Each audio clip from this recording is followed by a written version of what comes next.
You know, we love being practical, but also aspirational. So, as Mrs. Coleman and I were browsing through Wayfair.com for all kinds of organizers, because we do love having a place for everything, she saw an art easel and said, I don't really need it. And I was like, no, you've been talking about painting again for the past year. Let's do it. So, a few days later, guess what?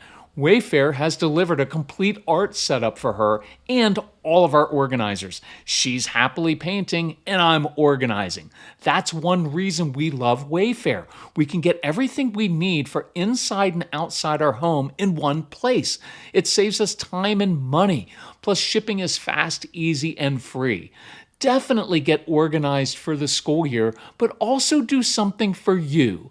Get organized, refreshed, and back to routine for way less. Head to wayfair.com right now to shop all things home. That's WAYFAIR.com. Wayfair, every style, every home. So let's make this the school year we give our kids tools to succeed in school by working with their natural learning style and feeding their curiosity. IXL makes that so much easier. IXL is an online learning program that enriches your homeschool curriculum from K to 12. With IXL, your child can explore any topic in any grade level. And no matter your child's learning style or knowledge level, IXL has video tutorials and learning games to guide your child in the way they learn best while meeting them at their level. Kids love IXL's positive feedback, and parents love knowing specific skills that need work. Make an impact on your child's learning. Get IXL now. Calm Parenting Podcast listeners get an exclusive 20% off an IXL membership when you sign up today at IXL.com/Kirk. Visit IXL.com/Kirk to get the most effective learning program at the best price. Okay, I have to admit, I was skeptical about how much of a difference a mattress can make. But from the very first night we laid down on our LEESA mattress, it made a difference in how we slept, how our bodies felt, and how we felt the next day. That's a big deal. LEESA mattresses are meticulously crafted in the US for exceptional quality. Plus, they back it up with free shipping, easy returns, and a 100-night sleep trial. We spend a third of our day trying to sleep, so choose a super comfortable mattress from LEESA tailored to how you sleep best without the luxury price tag. Go to leesa.com for 25% off mattresses with their Labor Day early access sale. Plus, get an extra $50 off with promo code CALM. Exclusively for my listeners.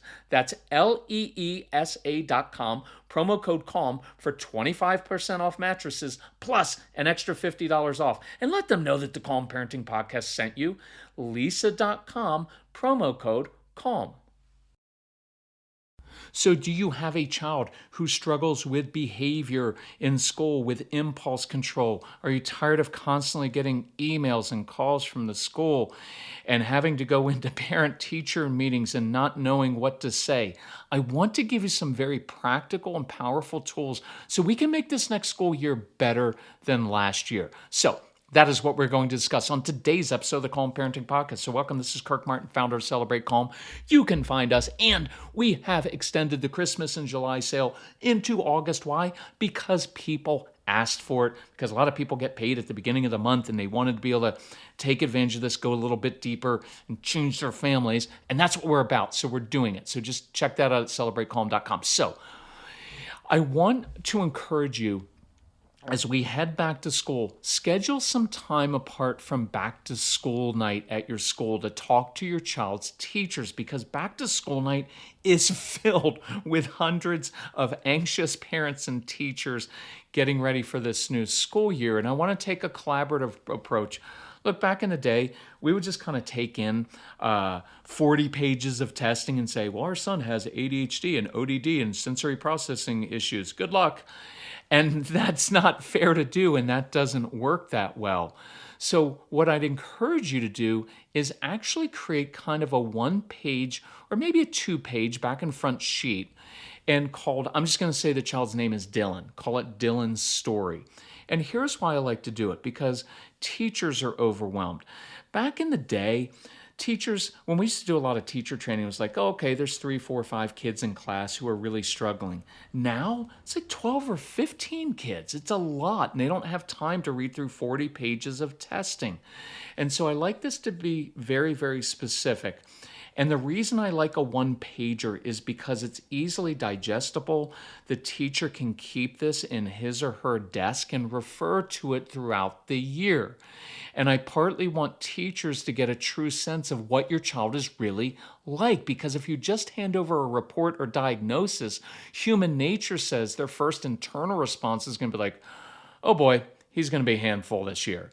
And out of a defensive reaction, you will have inadvertently defined your child by their weaknesses or diagnosis if there is one. So I want to create a one pager. And let's say we're going to divide this into 3 sections. Section 1 at the top. What are your child's passions and interests in life? What does your child love doing? What excites and motivates them? You can even put pictures there. Describe what you see in your child. Do they love a sports team, dinosaurs, Star Wars, collecting rocks? Are they fascinated by history, great at chess, an amazing inventor?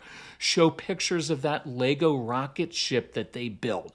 You're giving the teacher some ways to immediately connect with your child on the first day in a personal way. Because when that teacher asks about their favorite Star Wars character or what Lego project they're building on at home, well, now instantly your child feels connected to that teacher, might feel liked, a little bit more understood, and that relieves their anxiety. And you just gave the teacher information. So if they have to do a special project of some kind or a writing assignment, maybe they can ask your child to do their writing assignment on dinosaurs or something they're interested in. Section number 2. What are your child's strengths and great character attributes? You get to describe your child. Hey, my child is funny. He's got a really quick wit. Asks lots of questions. He's very curious. Oh, she likes looking at the world in very different ways. Oh, very good at adding numbers in his head. She likes to help adults and does best when she's given very specific directions. Oh, my child has a great imagination, loves creating stories. You could say something like, hey, I admire our child because they have a tenacious spirit. We adopted our child after he was abandoned. He had to have heart surgery as an infant. My daughter battles eczema and allergies every day, but never complains. See, this makes your child more than just a student or a number or someone who's difficult. It's a child you're dealing with, and you're giving the teacher a fuller perspective. It's not about making excuses at all. You're just defining your child by their strengths. Now, section number 3 is where we say, okay, what are your child's struggles and what has helped in the past? And I like this to be concise. Let's get a couple wins here with the new teacher. So after laying the foundation, I might list out 3, maybe 4 or 5 very specific struggles your child will have in class. But don't stop there. For each struggle, give specific concrete strategies you and past teachers have used with success. Hey, Dylan struggles with anxiety, but when teachers give him very specific jobs to do right after lunch, oh, it calms him and he loves to help. Dylan is a slow processor. Last year, Mrs. Henderson allowed him to sit on the floor to complete writing assignments. He was much more successful that way. See, you aren't just dumping problems on the teacher. You are giving the teacher ways to help that are very concrete. You also can let the teacher know all the ways you are helping your child with tutoring, with occupational therapy, with working on impulse control at home. So that way the teacher knows you're engaged, you're invested, you're not expecting the teacher to work miracles. And throughout the school year, you can refer back to this cheat sheet and say, hey, have you tried this like I mentioned? And you can update the sheet with new strategies you've learned. And if you do go through our programs, the ADHD University and the Brain Boosters program, and you can share this If you get the programs, you can share it with your child's teachers. We'll send it directly to them. We go through dozens of very specific things that help in the classroom, and I'm going to include more of those at the end of these for teachers to implement. But there's so many special different things, like just with meeting sensory needs and doing chair push-ups in class, that are extremely helpful. The other thing this does is it gives a very practical, constructive way to create successes for your kids, because it's nearly impossible to rebuild a kid's confidence once it's been destroyed or once they've internalized failure. You've heard your kids, I'm stupid, I'm a bad kid.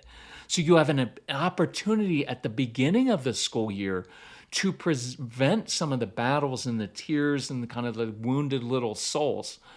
So here's another way you can address this. So the school year is underway, and you can send a note in and say, hey, Mrs. Henderson, I appreciate how challenging it can be to teach and parent kids like ours. Right? You and I share the same goal to ensure, I'll just make it about us, ensure that Casey is a curious kid who loves to learn. And we've discovered Casey doesn't respond that well to consequences or timeouts, tends to shut down when he's overwhelmed or things get negative, and he's struggling with feeling like no one likes him. And our typical discipline tools at home aren't working either. So could we try something different for the next 2 weeks and see if we can make progress? I like framing it that way. You're not asking the teacher to change their entire curriculum and how they teach. You're just saying, hey, and I do this a lot with spouses. Hey, look, we've been doing your way for the first 6, 7, 12, 15 years of our child's life. For the next 2 weeks, could we try doing it differently and see if we make progress? Because that's a defined time limit, and we're going for progress. So could we give Casey tools to succeed, affirm for positive choices, and build his confidence? Mrs. Henderson, here are some examples of tools that we think will help. Give Casey a job every morning doing something he's good at doing. That makes him feel helpful and needed. It builds confidence. It helps with anxiety.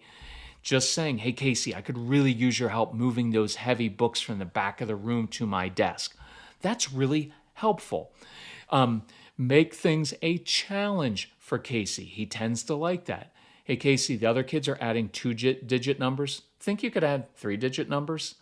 You know what, Case? Bet you can't do X. A lot of our kids like that. And by the way, you could send in worksheets that you created that have triple-digit additions, so you're not requiring the teacher to do all that extra work.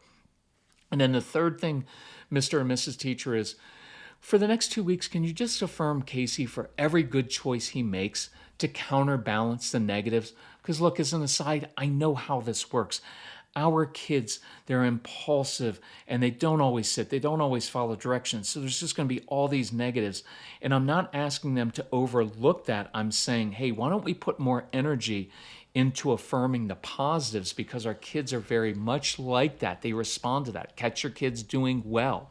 Hey, you know what? That was a good choice, Casey. I'm proud of you. It's like sowing lots of little seeds, short and sweet. And then you can say, we're going to begin doing this at home. We're going to have clearer boundaries.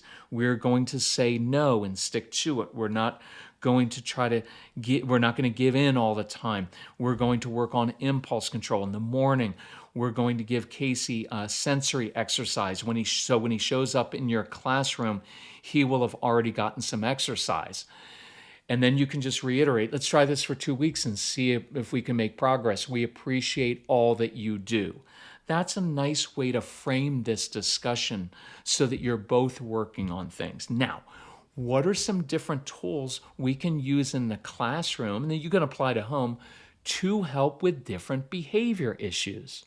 Eating disorders can drastically change a child's behavior and mood, and it can be scary as a parent watching your child become more angry or withdrawal while struggling with weight loss, dieting, extreme picky eating. These changes are not your kid's fault. It's the eating disorder. The good news is that eating disorder recovery is possible, and the sooner you get help, the better outcome your child will have. That's why I'm excited to introduce you to EQUIP. EQUIP is a fully virtual eating disorder treatment program that provides you with evidence-based care so your child can heal at home. Each Equip family has access to a dedicated team of eating disorder experts that include a therapist, dietitian, medical provider, and mentors with lived experience. Equip providers have deep experience treating young people with all kinds of eating disorders, including lesser-known diagnoses like ARFID. Equip has no wait list and is covered by most major insurance plans. If you're concerned about your child's relationship with food, don't wait to get an expert's advice. Visit equip.health/calm for a free consultation with Equip. That's equip.health/calm. So before AG1 had even become a podcast sponsor, Mrs. Calm and I came up with our own tagline, no compromise. We don't compromise on health benefits. Their upgraded AG1 Next Gen formula has been clinically shown to increase healthy gut bacteria by 10 times. And we don't compromise on taste. We love starting every morning with our AG1. Now is the perfect time for you to start a new healthy habit. It only takes 30 seconds. It costs less than $3 per day. Mrs. Calm loves the satisfying feeling of accomplishing a healthy goal first thing every morning. AG1 is good for our gut health. It keeps us regular. It improves mental clarity. Start giving your body the nutrients it deserves. Go to drinkag1.com/calm to subscribe for less than $3 per day. If you use my link, you'll get $76 of free extras, including a shaker bottle, 5 AG1 travel packs, and more with your first purchase. Go to drinkag1.com/calm. Okay, in general, here are two different ways to handle misbehavior. The typical way we do it is, hey, you either cut that out or else. You lose your screens, go to your room. At school, you're going to miss recess or go to the principal's office. But that tends not to work very well at all with strong-willed kids, and it's just not an effective tool. So the other way is this. Instead of punishing a child for failing, why don't we proactively give kids tools to succeed? See, I want to meet internal needs. I'll give you a couple quick examples. Like even at home, like if you've got young kids and late in the afternoon, they're acting up and you just say, hey, quit doing that. You guys need to behave. Nothing changes. But if you give them a snack and you feed them, the behavior changes. You didn't change their behavior. You met an internal need. It's like getting kids or yourself some sleep. Your behavior changes. Or kids with sensory needs. If you don't meet those sensory needs, your kids are going to rumble. They may come into a class and start wrestling with other kids. Well, does that mean they have impulse control and behavior issues? No, it probably just means they have sensory issues. But if you had them got up in the morning and you have a little obstacle course in the backyard of the basement and they have to climb through, crawl over, push, pull things early in the morning or during the day to meet those needs, then they don't feel as much of a need to do all those other things. It's kind of like acting silly in class. Hey, stop acting silly in class or I'm going to send you to the principal's office. And you know what your child's thinking? Well, the reason I'm acting silly in class is one, I'm bored, and two, I kind of naturally struggle to connect with kids my own age, so I figured if I act silly, the other kids might like me. And by the way, if your kids struggle with that, go back a couple weeks, listen to the podcast we did on, I believe it was 12 ways to help kids with social skills. See, just sending them to the principal's office, you know what your child's going to be like? Wait, so I'm going to act silly, which meets a couple needs of mine to overcome boredom and have kids like me. And now you're going to send me to the office of the CEO or the president of the school where I'm going to have an amazing conversation with that adult and I get to skip out of your boring class and walk through the halls. Oh, I'm doing that all day long. See, that's the fallacy of thinking that consequences really work.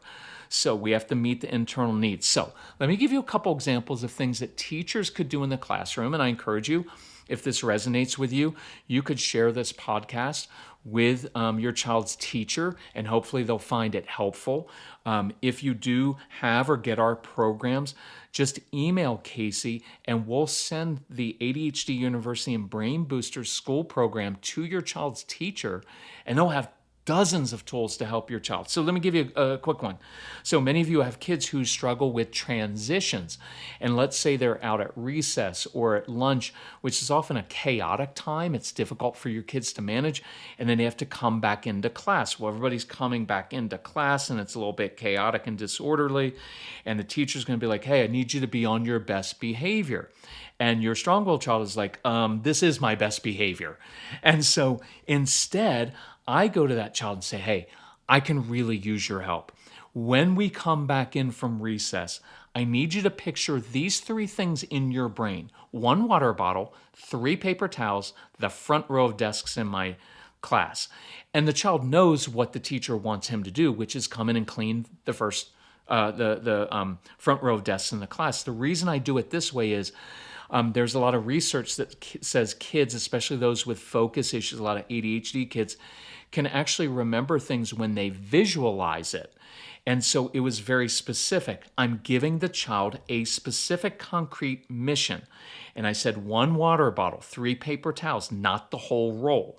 So when that child comes back into my classroom, he's got a mission. And our kids tend to do very well when given specific missions. And he comes in and he's spraying down the desks instead of other children because I made it specific.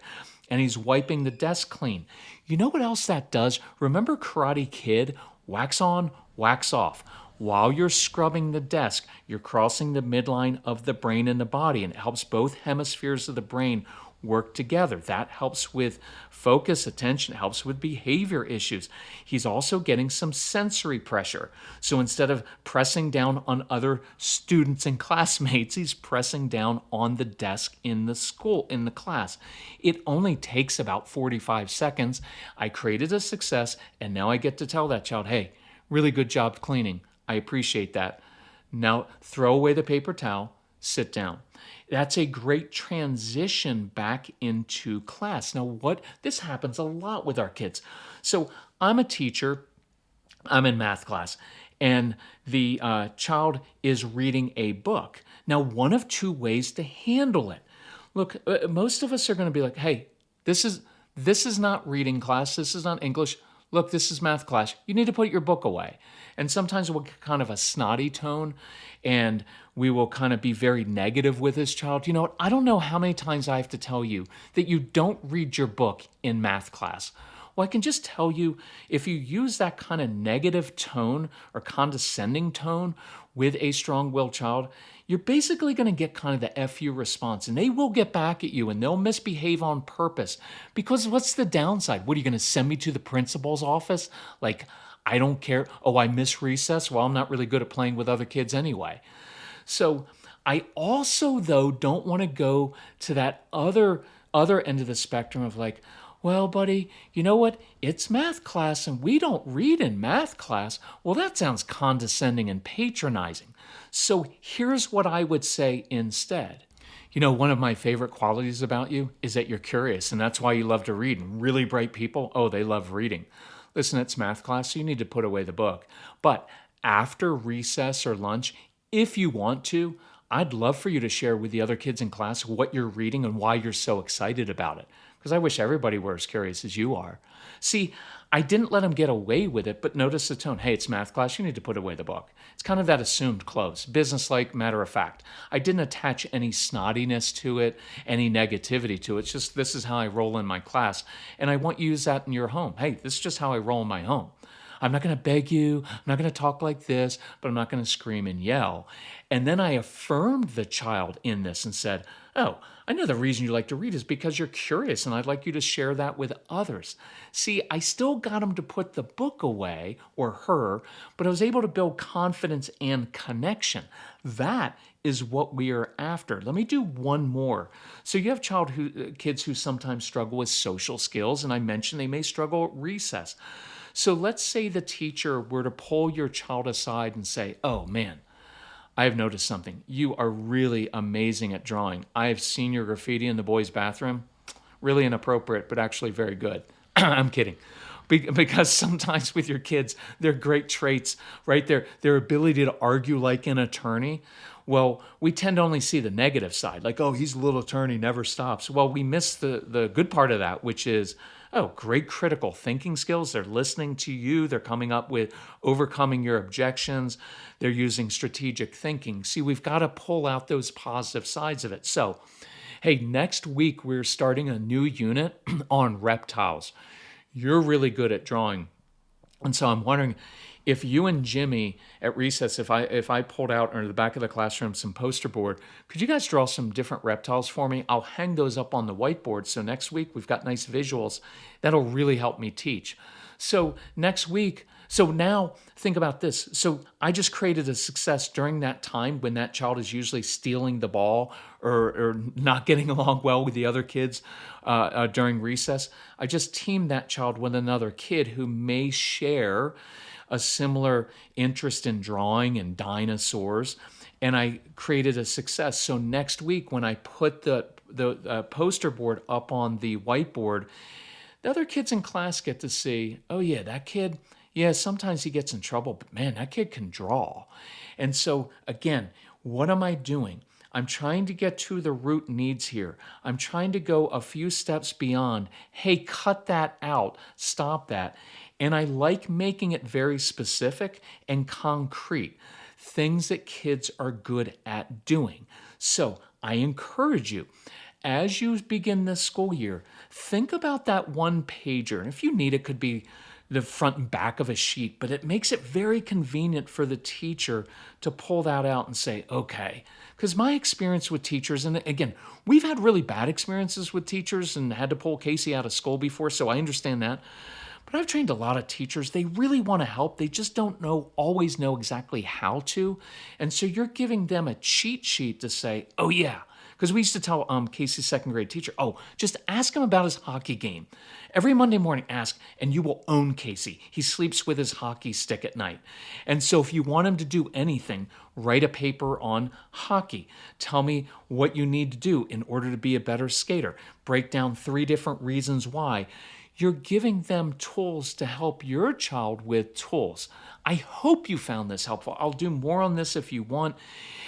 Again, if you have our programs or if you don't, take advantage of the Christmas in July, even though it's August sale, and email Casey and tell him, and we can send your teacher those specific programs that will really help them. If you need anything, just reach out. Casey, C-A-S-E-Y at celebratecalm.com. Proud of you. We're going to make this school year a good one this year, and I'm excited about that. All right. Love you all. Talk to you soon. Bye-bye.